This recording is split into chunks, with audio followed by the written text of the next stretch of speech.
Frequently asked questions. Siege monstrosities. Frequently asked questions. Fuzzy and Q. Frequently asked questions. I just sat down with Fuzzy and Q. FAQ podcast with Fuzzy and Q. It's the only podcast you listen to. Frequently asked questions, man. It's Frequently Asked Questions, episode 7, Fuzzy and Quincy, FAQ. Hey, Fuzz, man. This is the show is heating up. I don't know if you feel it. The show is heating up, bro. We ain't talking about microwave hot. We talking about stove hot. You feel me? Yes, we're heating up. Episode 7, man. Look, you know this guy. We don't have him wait.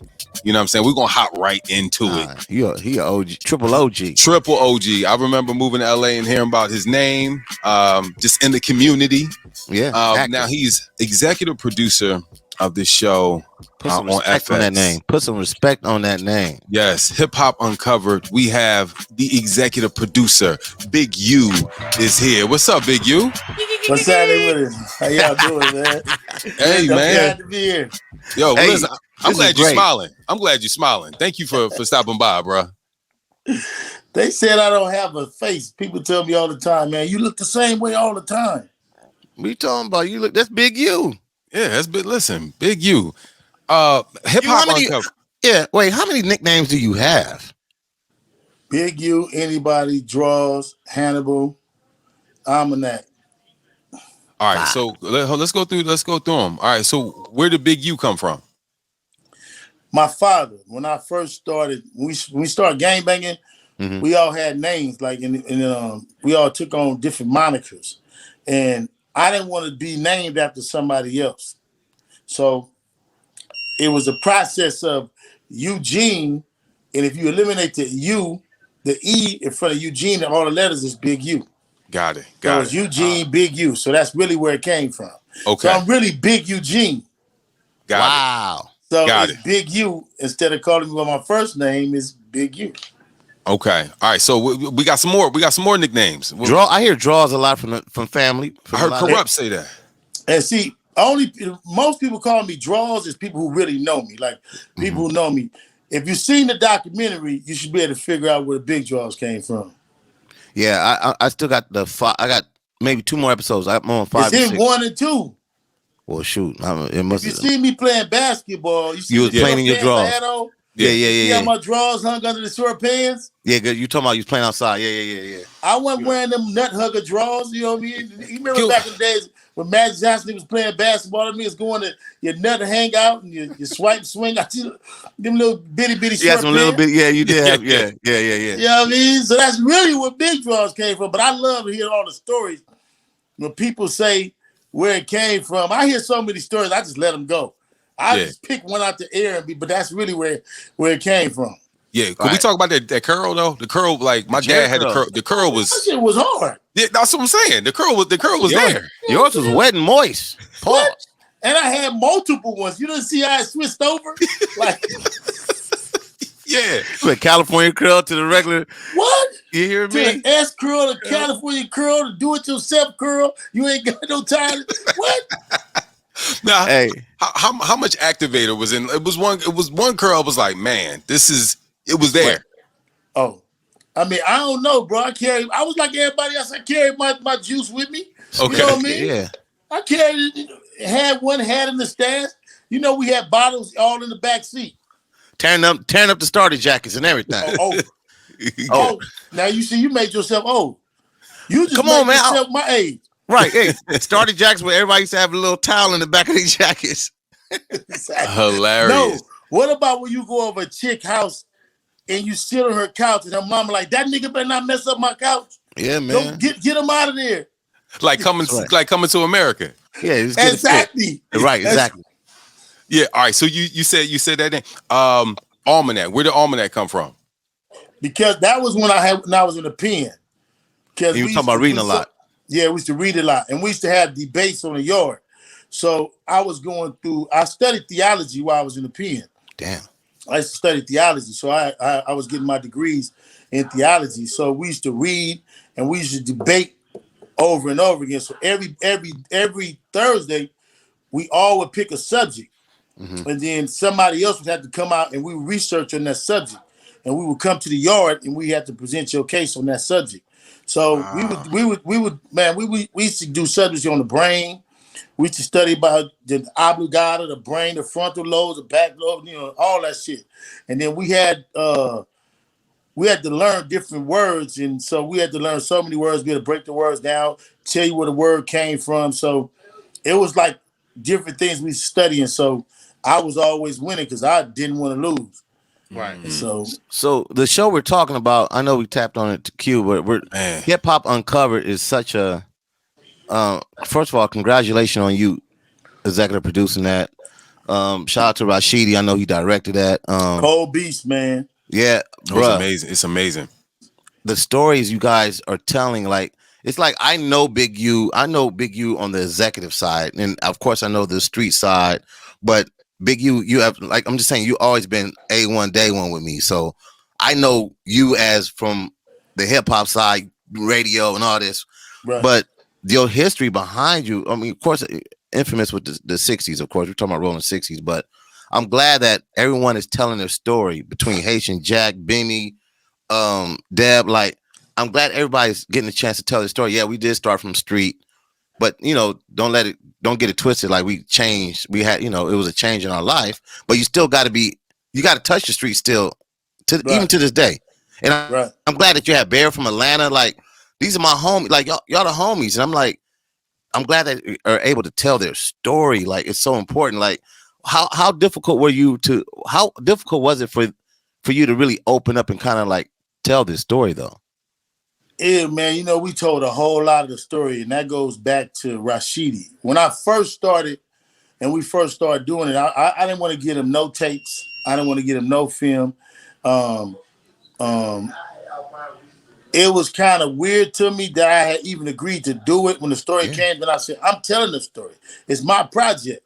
And I still was a little apprehensive because, I mean, you telling the story, you telling your story in the camera, and you don't know where to go, but I'm a storyteller. Mm-hmm. So I'd already wrote books. I'd already wrote movies. I did Force of Execution. I produced Jam Master Jay, 2 Turntables and the Microphone documentary. I did like maybe 6 or 7 other documentaries that were very small, and I just always been doing projects. So I was going to tell my story eventually. I just didn't know how it would look in this project. Right. But after Rashidi and the editors on this project gave me that first look, man, I'm like, give me everything. But it's important that we do tell the story because it's like, it's your truth, and it's like you can't get beyond the street stuff. And I'm glad that everybody has the stories that it's all parallel but in different regions of the from where you're at. And then if we being honest, man, what was going on with my name after Nip died. Yeah. And it was so I needed to tell my story, not even for me, for my family. For my 12-year-old daughter, for my son that's in college, because when all that stuff happened, man, my daughter was getting called, and and she was 12, and she went through that for the last 2 years.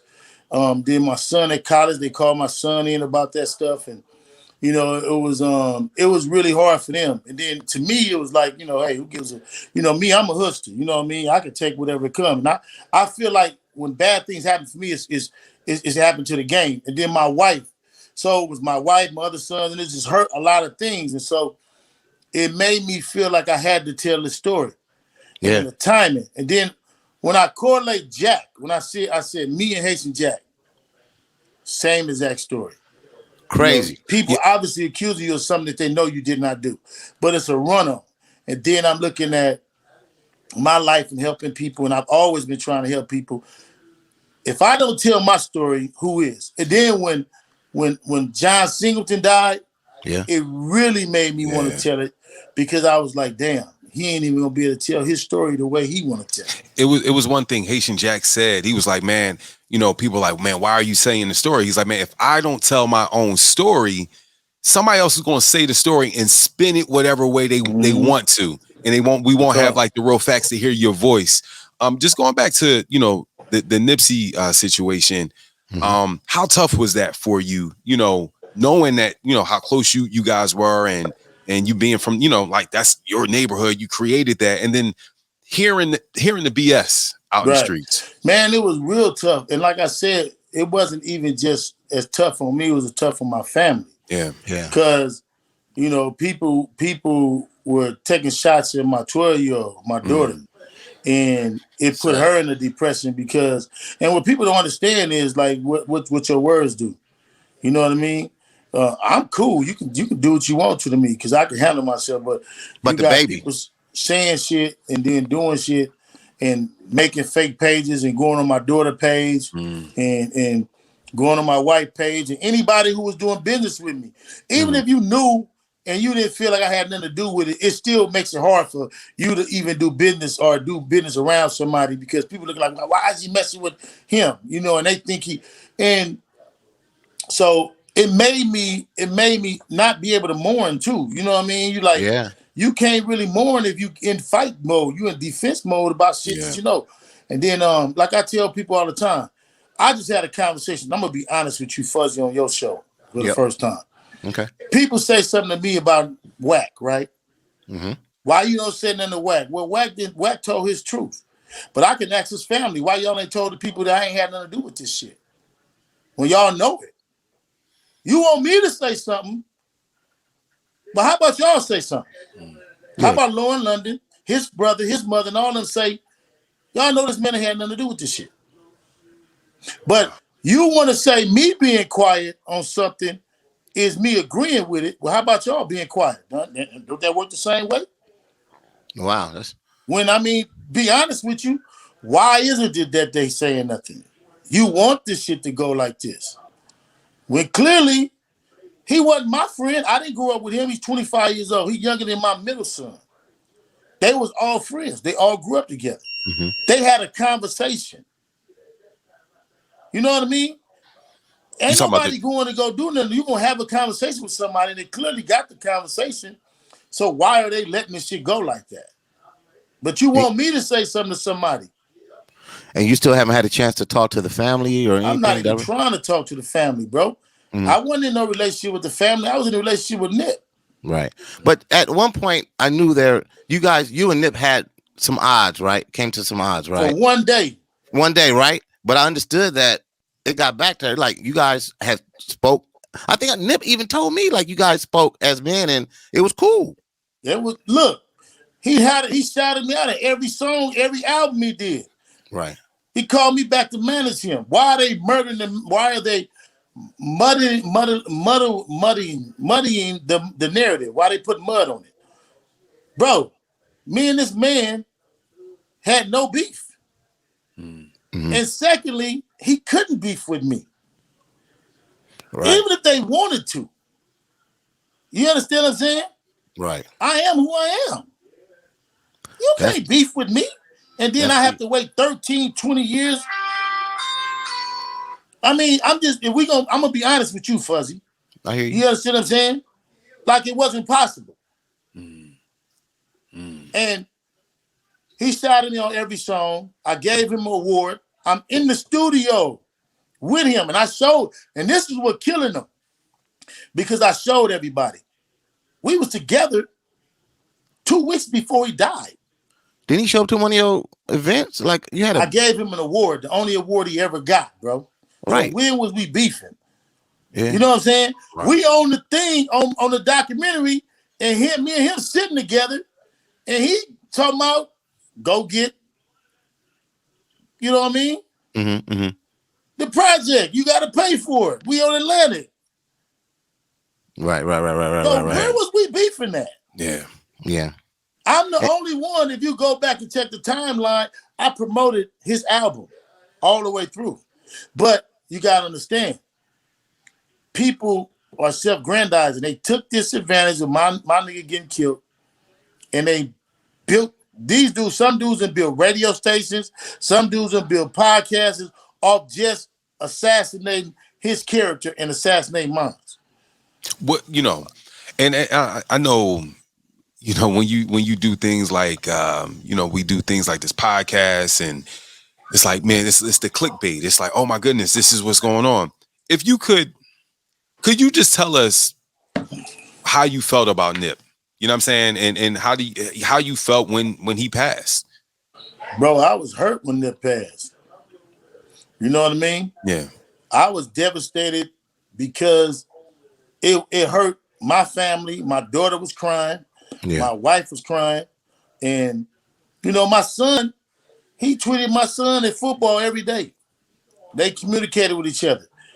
He followed my son followed him. He was our champion. You know what I mean? Yeah. And how you think we felt when he got ready to release the marathon and we signed a new deal with Atlanta, he called me back. You understand what I'm saying?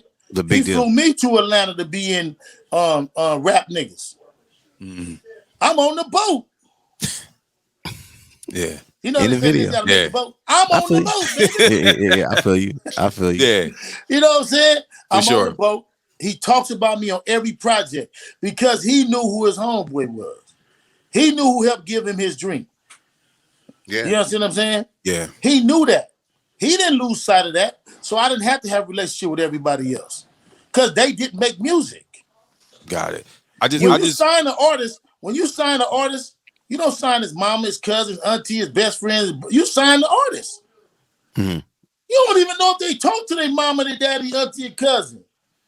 It's like us being in this game. You know, we have relationships with people in this game, but somebody like my mom or, you know, my dad or my sister may not know who X, Y, and Z is the exact same way. The one thing I do want to say about this is, you know, people are going to take this interview and go every which way. I want people to really take the part where Big U said how he felt about Nipsey. Hey, listen, that's I don't have to do that because I gave it to him. Right. I don't have to do that. That would be me still chasing something. Like, you know, I don't have to do that. Bro, I gave it to him. You know what I mean? I'm the only one gave that man the award. I'm the only one right before he died. And what was that award, for clarity? That was Man of the Year, Business Man of the Year and excelling in business. You know what I mean? Which you can't deny he did that. I'm the only one did it, dog. Right when they was promoting the album. Right when the album was being promoted, he was supposed to go out of town. He said, no, I'm going to go do Unc's banquet. Yeah, and it was all over. Yeah, you got suited and booted for it. Got suited and booted, my nigga. Yeah. You know what I'm saying? Yeah. I don't have to, bro, like I tell people, I don't got to do nothing. I showed it. It's there. The proof is in the pudding.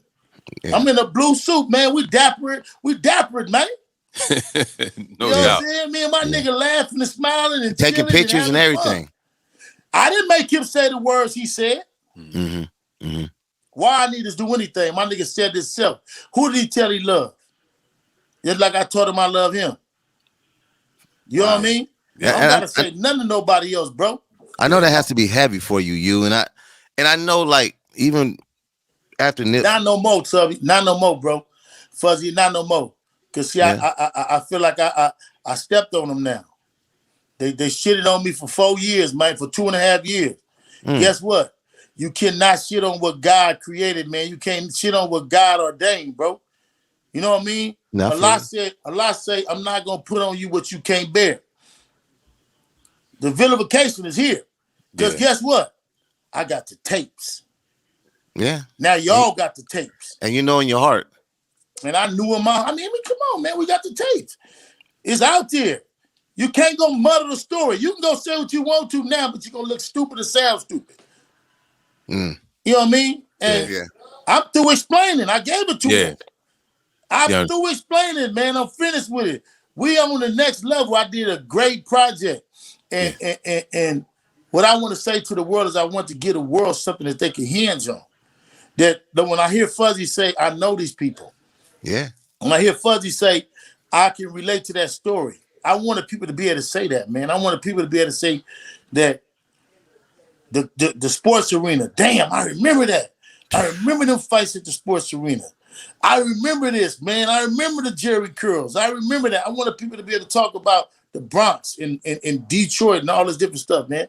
I wanted to give us something before we get old, a platform. Yeah. That we can go see, man. And I remember I told Fuzzy about it. I said, it's getting ready to come. Fuzzy was like, all right, you. All right, you let me in here. Let me in this building. I called you. I was like, let me see what's up with it. Yo, I ain't gonna lie, man. Hip Hop Uncovered, man. It's a great piece of work. We're not just saying this because you here.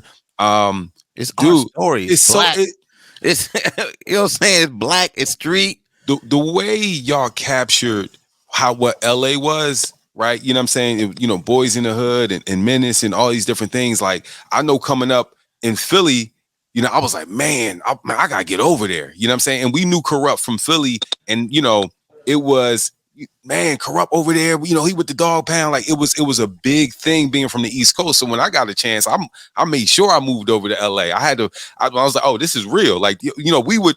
On the East Coast, we would joke about the Crip Walk and all this different stuff. It's like, right. When you out there, I was like, oh no, this ain't no joke. Quincy always gave it up to the West Coast. Like, he has the utmost respect. Even today, he'll call me, be playing some AD music, and he's like, man, I'm on that AD, and he be serious about it. Yeah. But hey, let's throw. You said something about Corrupt Q, but I'm gonna throw it back. I had no idea about Laquan. Laquan was one of my favorite hip-hop songs back in the day. I told you about that. So Papa LQ, Laquan, whatever, that's the homie. I just remember playing that song back in the day. I didn't have an idea you were that tied back then, because LQ, one of the producers, was from the dudes that were doing all BBD stuff, and he was using those guys. And am I right? Am I right, you? Yeah. So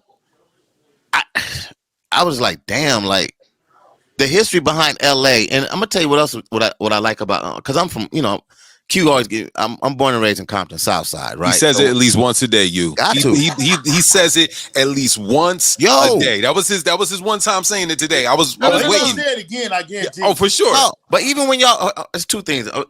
Even when y'all was going into the detail about Tupac's story and the ties between Death Row and Bad Boy, and Bad Boy was running with Southside, I'm like, y'all really telling the story. Like, these are like urban stories that you just talk about in the hood, but now it's on.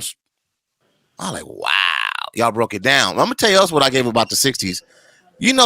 Ice Cube record label Street Knowledge was in the 60s. Yeah, it was on Crenshaw and 67.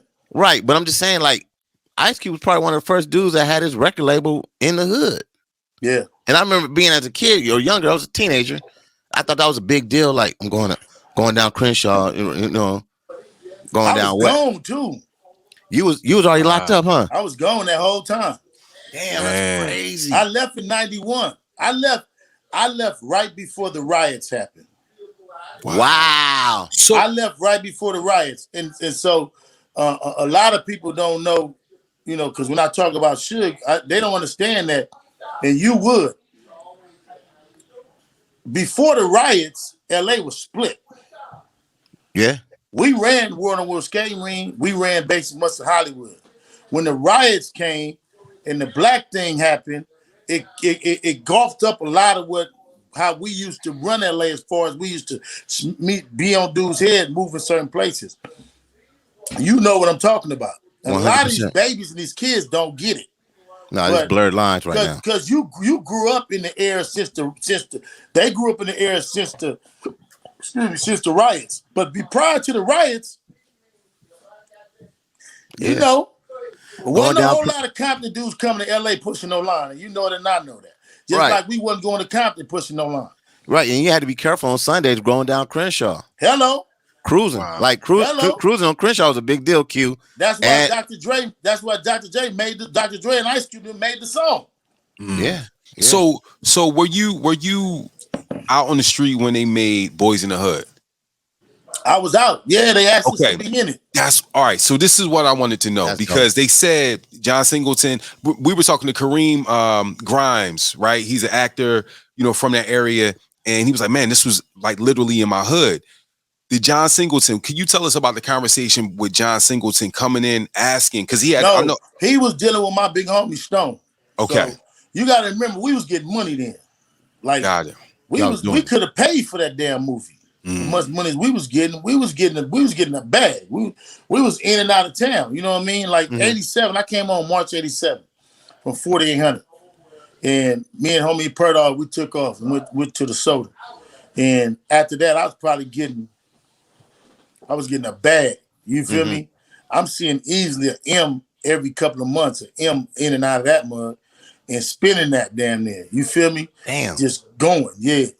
And so we was getting money. So when John then was doing that movie, we knew about it, but it was like they doing a movie. Like, you know what I mean? And back then it was, and see, this is what I try to explain to people.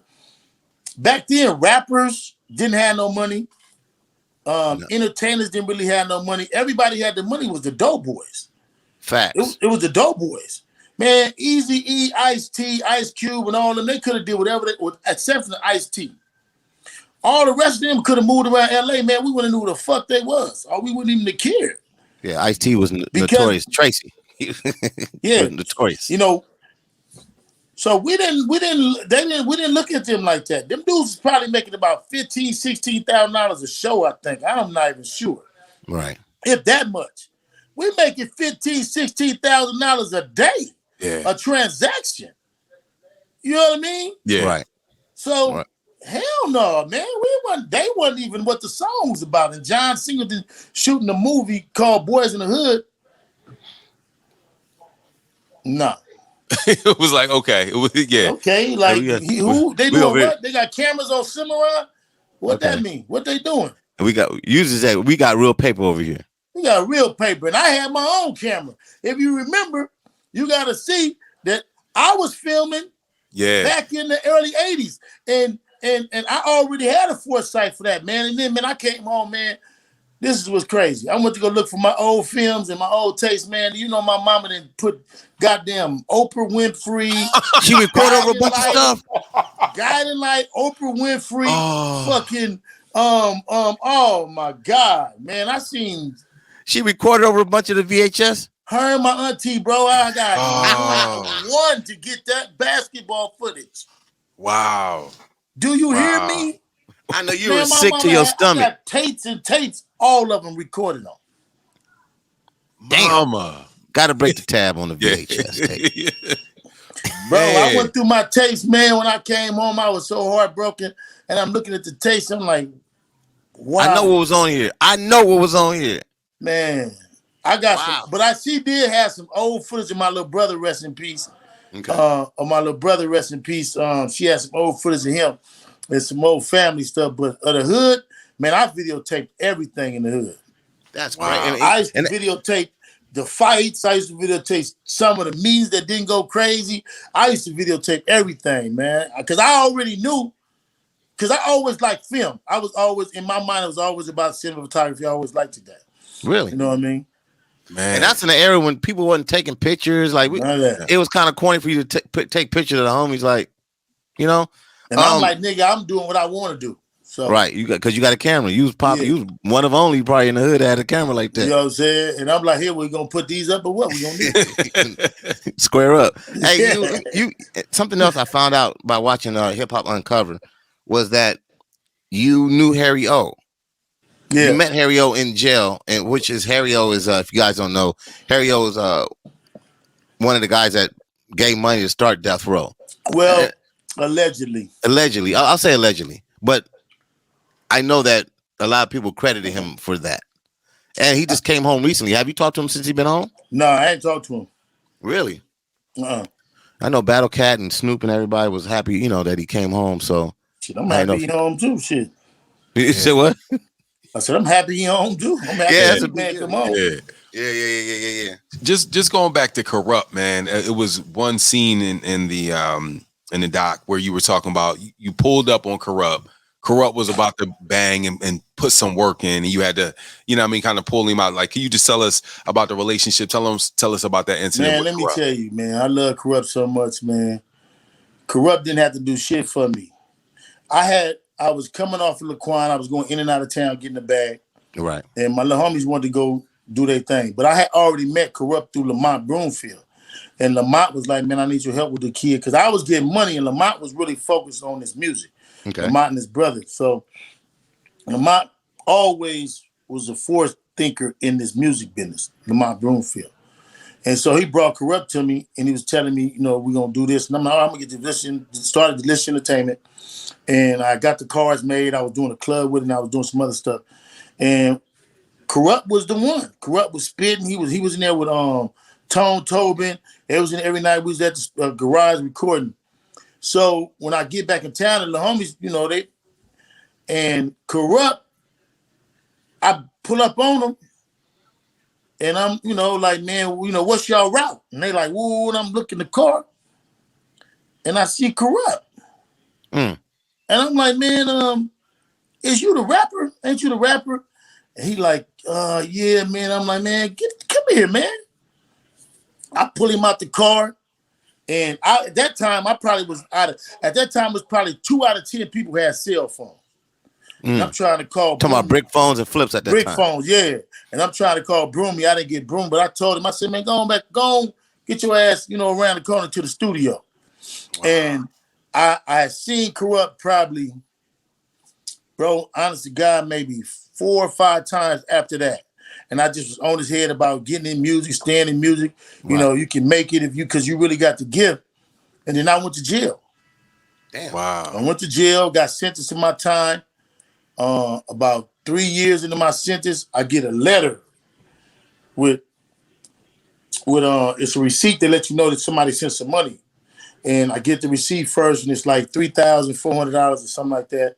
And then 4 days later, a letter comes with the pictures, and it's Corrupt them, and he just wrote Corrupt on there.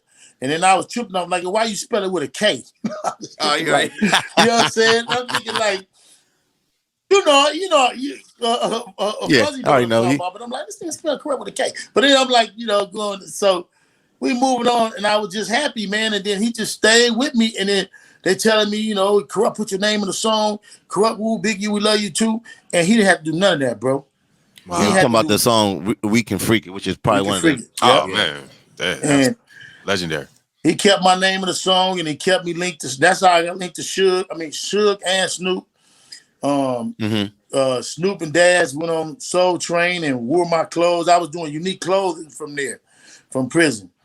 Wow. I was doing the clothing. Yeah, I did not know. Yeah, you got to tap in, Fuzz. You got to tap in. No, but I used to see Unique all the time. I didn't know. You was thinking about DJ Unique because DJ but he spelled the same way. The same way I spelled mine. But I would see cats rocking Unique. That was my clothing. Yeah. Wow. Damn. Snoop wore it. Yeah, Snoop wore it on Soul Train. Yeah. I know. Yep. You started a clothing line from inside the pen. In prison, yes, sir. Unique clothing. I had the unique CDs. And Corrupt was pushing it for me, man. Corrupt. We had got the jerseys made. If you ever see Snoop with them jerseys on, the first time he wore jerseys on Soul Train, he performed them. I had Snoop with the 20, Snoop with the 20, Daz with the 21. They had unique CDs on it. And I was promoting it then. Then jerseys went crazy. I was still in jail. Pushing. I still asked. I did 6 more years after I did that. Really? Wow. Yeah, I did 6 more years. I did 3 years and 9 months in the shoot, and I paroled right after that. Damn, I had no idea, bro. Hustler, man. Yo, Big U, man. So So what's next after Hip Hop Uncovered? Like what else you got your hands in? I'm starting my own distribution, unique distribution. So that's my big baby. We want to be able to distribute music. Mm-hmm. I got a podcast I'm doing called Checking In. As you should.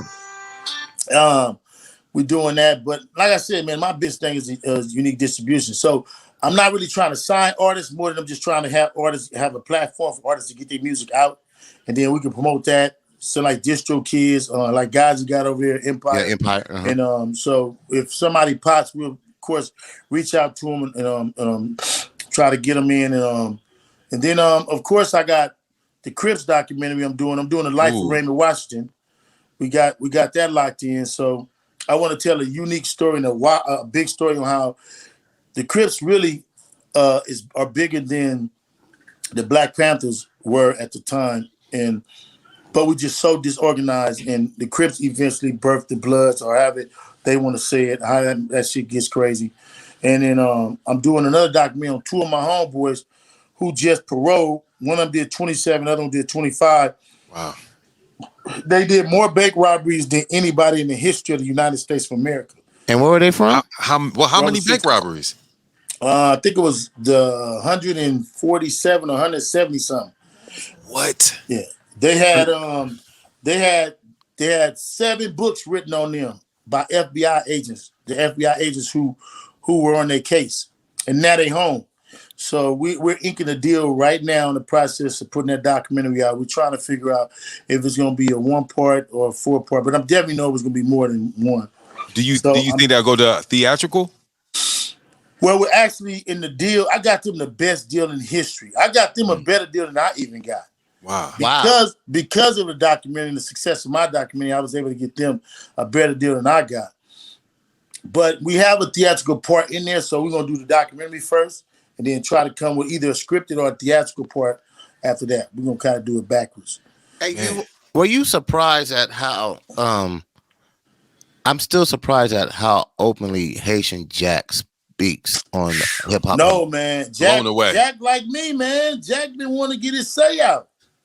But I see why he had to talk the way he did, because urban legend is like he was infamous for doing the Pac stuff. But I'm like, he said something so key. I don't know if people caught it. He was like, I didn't realize Haitian Jack was involved with the trial when Pac got caught up with the female. Oh yeah, right. Yeah. So Haitian was like, nah, Pac, you kind of switched up on me. Like, you telling lawyers you can't talk to me? Yeah. So I'm like, oh, okay. That's a lot of. Y'all ain't fought a lot of cases. I fought a lot of cases and I had crimes before, but that's what they do. No, I fought about 15 cases. I mean, you probably can't tell you, but South Philly. Parking. It was parking tickets. It was you know what I'm saying, boots on my car. Y'all not taking my car. You know what I'm saying? You like we the same. We come from I ran a red light, so what? Come on. You know traffic. Come get me. Nah, man, let me tell you, man. Jack was one of the only people we didn't have to hold back. Wow. I mean, no, Jack was one of the only people we had to hold back. Really? Everybody else was a little reserved. Jack was like, man, look. Catch me, I'm in DR, y'all. So what? Hey, bro, we had to cut Jack parts. I can only imagine. Jack, whatever hit the editing floor, it could have been very. I feel you, man. So, how did you get all of these like mastermind and say, okay, I want these people? Was this like you had like a list of get me in? First, I had to get me approved. Okay, because when Jimmy Chris from Paru, he gonna go crazy. Jimmy Chris, he's a Paru out of Compton. Okay. He came to me with the idea for the project, and then by me already been in doing projects, he knew that, and I was like, let's do it this way. I'll help you do it anyway. It morphs into it. We present the project for about 2 years to different people, but nobody gets it because they don't get Big U. Like, my name wasn't big enough, and my story wasn't broad enough for people to get it. Or they're probably afraid to approach your ass. Keep it 100. So Jimmy Chris came to me with the project. We went through a bunch of different places. It went through BET Hand. It went through a bunch of different locations. Mm-hmm. And about 18, 19 months after that, it landed in Lightbox Hand. And we had a meeting with the guys at Lightbox. And I came in, they wanted to meet me, they wanted to hear the story, and they wanted to see how the story would work and what were we telling. And they didn't get it. They got it, but they was like, well, who are you? Why would people want to hear your story? And I'm like, well, shit.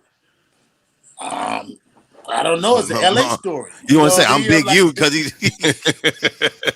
I am who I am. LA story. And then he got it. He was like, okay, I get it, but who else could we tell? And I told him I'm going to call Haitian Jack. I call Haitian Jack. He answers the phone. I'm in the meeting, bro. I don't even know if Jack going to answer the phone. Jack like, yeah, Big U, I'm going to do it. Ooh, I got you.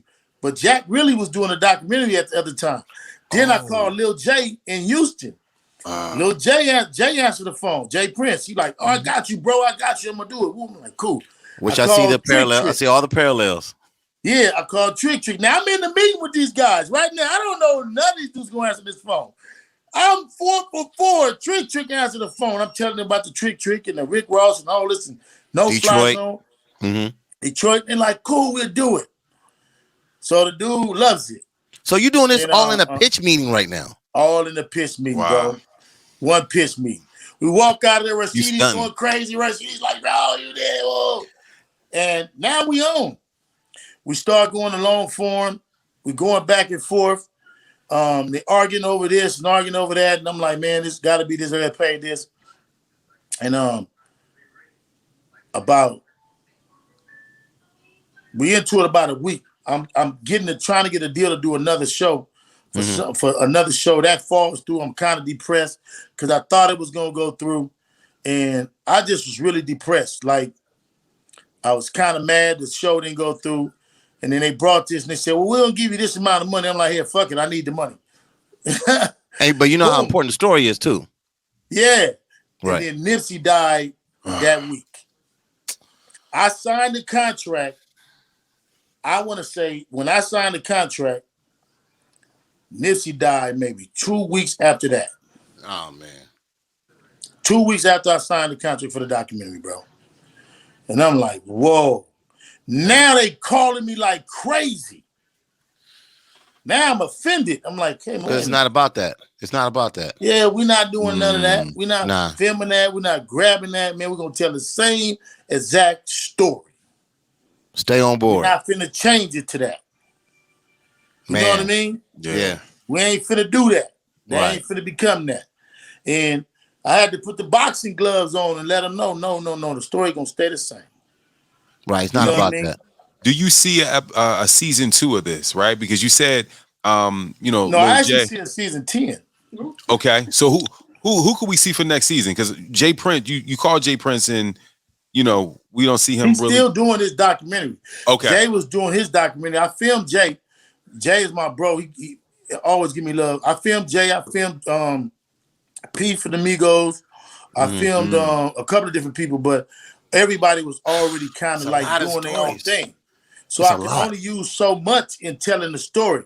So Jay's story goes in the part to where I was on my way to jail, and Laquan was getting ready to go sign with Jay Prince, and it was something going on with Jay Prince and Laquan. So then he went to fucking Broadway. Jail trying to maneuver that situation, me, him, and S-Mac, and that was my first time talking to Jay. And then I ended up getting locked up. They ended up just doing the deal, and that's when they started Rapping Out West. And Jay signed my two little homeboys. I think he signed Laquan. He signed and we was finna bring Corrupt from there and bring Death Row and bring him to Rapping Out West. Then I went to the hole. I went to the hole at that time early for some other stuff, and my mind just I had to get into prison. Man. So make a long story short, that's how we ended up getting the documentary, getting it approved. And from there, Fuzzy can tell you, everybody in this documentary really came from me, but Bimmy and Deb. The whole documentary Bimmy, Deb, and Dr. Dre. I brought Snoop, I brought Wiz, I brought T.I., I brought Fuzzy can tell you everybody.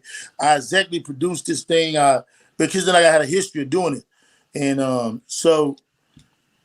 But Rashidi's relationship with Dr. Dre is A1, so it came even that I see you guys use Dre's studio in the background for interviews and all that. Like Dre's story was key though, and I'm surprised Dre spoke that much about Death Row because he was giving it up. Death Row. He was giving it up. He don't diss it, but I'm saying I know personally he like that's in my past for us. I walked away from it. Am I right, you? Bro, I'm surprised Dr. Dre spoke. Period. Wait, and Dr. Dre and Cold Piece said professional winner. Here, Cold Piece. Boy.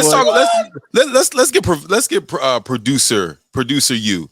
When you're seeing, I don't know if were you there when Dre is talking? No, I was too scared. Okay. I didn't want to go around no Dre. I didn't want to offend him. I didn't want him. I didn't want to do nothing to rock the boat. Right, when they said we might get Dr. Dre, I was like this. Yeah. Praying hands. So when you see the footage, and when they said we got him, I was like, "Is it official? yeah, Is the contract signed?" And I was like, "Well, did he see his part? Did he see my part? Is he offended by anything I said? Do I need to change anything? Do I need to take anything? Because it's an important part of LA. Dr. Dre is. That's it. And you were in jail when all the death row stuff was going on. I was gone. You was but gone. I'm telling you, the Dr. Dre part was so phenomenal because we don't become solidified without Dr. Dre. 100%.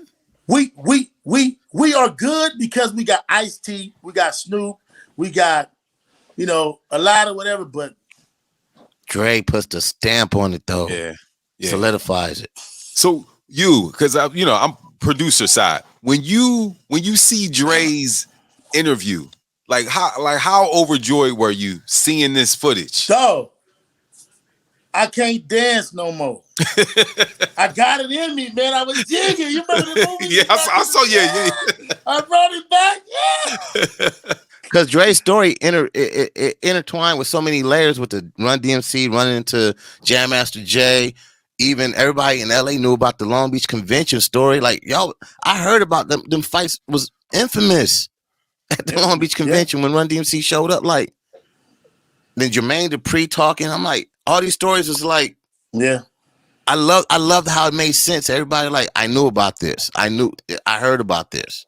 But I don't think people, and I don't think people get the work that went into this. Rashidi and them, the editing team, to tell five different stories and to do them justice. Yes. You know what I mean? Yeah. And to do them enough justice to people want to see more, to give them a platform to go get more. Yeah. And then to be from the West Coast and tell a story for the East Coast to enjoy. Yeah. You know what I'm saying? And I love that everybody kept on throwing it back to each other. Like, of course, Bimium and Deb and everybody throwing it back to the West, or even at one, the West Coast, you kept on throwing it back to them, like, because it was a very, very well put together. I tried to call Rashida today and give him like thumbs up, but Cole, and he cold piece. Another thing that strikes me is, what I get from a lot of people. What's that? Oh no, I'm gonna let me. Can we talk about that? Your wife, bro. Thank you, because that was we had so much to talk about. No, but please, we're your wife. Trooper. When she said when you got sentenced for 50, yeah, you got holler at your boy. Yeah, you got sentenced for 50 years, bro. And the way she was dedicated to you, I was like, man. Where you at? You about to be on camera? Are you decent? Make sure she's decent. They want to put you on camera right quick. You can't be screaming and people gonna see you screaming at you. You calling people I love it. No respect. Hey, that's real love right there. Yeah. Like that? Like this. Look at Hey, hello, Miss Henley. Mrs. Henley, how are you doing? Hey, you a real one. Listen, can't see you without me getting. Mrs. Henley, I'm so sorry that you're sick. Everywhere in the world, I don't care. Listen. Mrs. Henley, much love to you. Look at your hair, baby. You're gonna be mad. She a real one. Put a hat on or something. It's Women's Month. We good. Miss Henley, how long have you been dealing with this gangbanger? The love, gangbanger. I've been dealing with him since I was 16. Wow. When you had a central on Inkies, huh? For 4 years. No, I wasn't. You older 17. Than me. You 6 I'm only months 6 months older than me, and older. I was 16. Okay, I know my age. Is you trying to make me sound like I was a child molester? I was 17. I was 17. I'm only 6 months older than her. Okay. She was 16. I'm 6 months older than her. That's it. Y'all met in high school. 16. Yeah, we met in high school. Well, she was still in high school. I was out there doing your thug thizzle. You hear me? Yeah. I was going around the high school. She was in high school. No, the one thing that we see in the documentary is like, you was like, look, man, I chose him. he got to do 50 years. We're all doing 50 years. Like, a lot of women don't do that. Hell no. And she kept it 100 about where her mom felt about you. Wow. She tried. Look, I don't know if we can talk about that. What? But I had a situation. Talk about it. And no, it's this okay. Serious situation. Right. I had a situation. Her mother sent her off to college to get away from me in the situation. Like, go over there. Go over there. Yeah, she said, close your eyes and pick a college spot on the map because that's where you had it. Take your ass to Des Moines, Iowa, somewhere. Huh? She didn't care. Okay. Damn, golly. What school did you have to get shipped off to? St. Augustine's in North Carolina.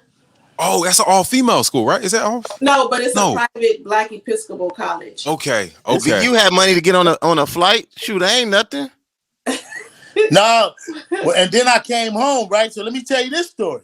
Oh, this is good. So I kept, she stopped writing me. Uh-oh. Oh, you in your feelings right now a little bit. Uh-oh. Big time. He gonna forever be in his feelings, okay? She stopped writing me, bro. Said the red bone stopped writing me. I'm fighting cases. Like, I got cases, right? Yeah. You're a menace to society. I was a menace to You're a menace to every society. Right. Bro, right. I end up coming home. I come home, don't nobody expect me to beat these cases. I come home, this Negro don't even know I'm home. You pop in on her? See, yeah. Little surprise. She stopped writing me. She stopped writing me. She talking about she got a whole nother Negro. Ooh. Oh, you got a whole nother situation. Talk about it. Why? Yes. Wait. Was he from the neighborhood or was he from the other side of the And now I'm home, my nigga. You already here. Jerry Curlin, no, let's go. You dig? Okay. But what you talking about? So she walk in the room. A player just got from the skating ring. I went to go establish my thing. She walk in and she see a real player back. Boom. What do you do? Choose up. What happened? Miss Henley, what'd you do? You know. So you had to shake the other dude. What happened? Was he in his feelings? What happened? How you do that? Yeah, let's talk about that. Let's talk about that. Well, he was in North Carolina, so I just he didn't Buster Square. College boy. Square. Buster. She tell her mama, I'm not going back. I'm staying here. Like, no, you're not, because I'm leaving. I'm on my way to Minnesota to get this bag, baby. You really do. I like the way you said I kept on going to Minnesota. Like, yes. Gone. So, because I got to know, he gets sentenced for 50 years, and you say, I'm staying. Please talk about that. We had 2 kids at the time, and Michael and Jabbar. Yeah, the 2 boys. We had the 2 boys at the time, and I always knew that I didn't want to have children by a whole bunch of different men. So we already had 2, and my thing was, I'm gonna ride this out because I'm not getting ready to take my 2 kids that I have with him and go off and find some other person and have a blended family. Like, I just didn't want that at that time. So, first of all, I was a good Negro. Okay, well, I was the shit. I was a catch. Anyway, you are the catch. In jail, okay, with 50-something years. That's the catch I had. Okay, you was eating off the bag when the bag was here, and that's why I stayed down with the bag, because during the good times we was up, during the bad times we was down. So I wasn't going to jump ship. That's a real rider. The family together. That's a man. She needs her own movie. You need to be pitching her story, Jack. To Lifetime. They'll buy that. That's what I'm trying to find a writer for right now. You got to get one of them broken heart ladies on Lifetime. That's it right there. Lifetime story. Yes. Vivica A. Fox plays. Yeah, there you go. Vivica A. Fox. Big U's wife. Yes. Big U's wife. Hey, the thing is, it's going to be called Married to the Streets. What's called? Married to the Streets. Married to the Streets, in love with the most notorious man in LA, or something like that. It was Married to the Streets. Yeah, you got to short that title. Yeah, that's too long. No, that's gonna be the subtitle. Okay, I got it for the picture. But it's supposed to be Married to the Streets. I love it, man. How long have y'all been married? Since 92. Sheesh. Man. We've been married since 92, but we've been together since 84. How do y'all keep it together? I just let her have her way, dog. Yeah, say yes. Just say thank you. This is what I keep telling Fuzz. I've been married for, I don't know, 12 years. That's nothing. That's nothing to y'all. Y'all been in decades. See? You submit. But she get out his way too, though. I do. Thank you. I do. And I'm not a nagger, right? And I give him his space. I don't pocket. Well, listen, he couldn't admit it right now if he wanted to. Damn it, you just put him in a fucked up position. He couldn't admit that if he wanted to. I do. I mean, some people are real clingy. I'm not a clingy person. Nah, I give him his space. Right. And I don't pocket check. I don't look for stuff. So it's good. Yeah. Go digging, you're gonna hit something. That's for sure. That's for sure. And how many kids do you guys have now? We have 5. Oh yeah, see, yeah, that keep you busy. You gotta stay together. Yeah, you gotta stay together. Yeah. Listen, next time I'm over there at Simply Host, I'm stopping by and dropping off some bean pies and meat pies and patties and stuff. We appreciate that. No problem. Yeah, and I ain't gonna tell you about all the fights I had over her. Oh my God. I ain't gonna tell them that. It wasn't that easy in the beginning. You had to fight for it, huh? He was fighting for love. Man, how many fights I had over her in the beginning? Yeah, we saw them pictures. We saw what you said. We see what it was. You know what I mean? Yeah, man. She was a piece of work. But she helped me though, man. I'm gonna tell you, when I did my prison time, she used to copy books for me, right? Mm-hmm. And I would have her go buy certain books, and she would copy the books and mail them to me. And then I was just talking to my son who's going through this right now, and I was telling him that you have to understand that when if you're in a relationship, it's hard to be in prison and in a relationship and trying to maintain it. Yeah. And then when you come home to try to keep it going too. And it gotta be both of y'all want to do it. And right. I think she needs to write a book because she needs to write a book for women to see that it can be done and how you need to fight to be with your man. And then, she got to be a leader because she had to be the leader of the family for a long time. When you were gone. And then when I came home, she had to relinquish that title, but still keep it at the same time. You know what I mean? Right. So it just was, it was, we had to learn each other, and then you have to figure at some point it's us against the world. That's big, man. Congrats. And when I came home like, shit, I'm not looking behind no closets. I'm not looking for nothing. We're going to just do this. Mm. You know what I mean? Like, we're going to roll this. And this damn chair is hurting. She comfortable and you hurting over there. Well, you got more of it than me. I do. Because I got the hard part. I got a sliver. Okay. Well, look, man. Thank y'all, man. Big U. Thank you for just open. Thank you, Ma. Thank you. Hope thank you. Feel better. Bye. Big U. Drink some ginger ale. Bruh. I just put them in right now. Thank you for allowing us to be in your home, bro. Like this is a really special special moment. When I get to LA now, I can be like, man, where Big U at? Like, you know what I'm saying? I could hey, we was in the crib. Like, you know what I'm saying? Big U will pull up on you too. It's been many times. I get my car washed over there off 52nd, right? And when I get my car dropped off, or 54th, I drop my car off and I'll take a lap. I'll take a couple of laps around Crenshaw. One day, Big U pulled up on me. Hey, man, what you doing over here? I'm just exercising to get my car washed. Neighborhood watch. Yeah, he was on it. Well, listen, man. Big U, next project, please stop by FAQ podcast, man. We appreciate you, man. I've been, hearing about you for years. Fuzz has been knowing you for years, man. And it's just been a pleasure, bro. Like, seriously. A1. He's texting, man. So he's making money moves. Right he's making money moves right now. I wasn't texting. I was looking at something. Okay. Man. No, I appreciate y'all. And one thing for certain, if Fuzzy called me, spur of the moment. Yes, sir. Respect, man. Thank you, thank you, bro. I love you for that, man. Thank you. Anytime. You already know that. All love. Respect. Episode 7, Big U on the FAQ podcast. We appreciate y'all, man, for checking it out. Good night, love.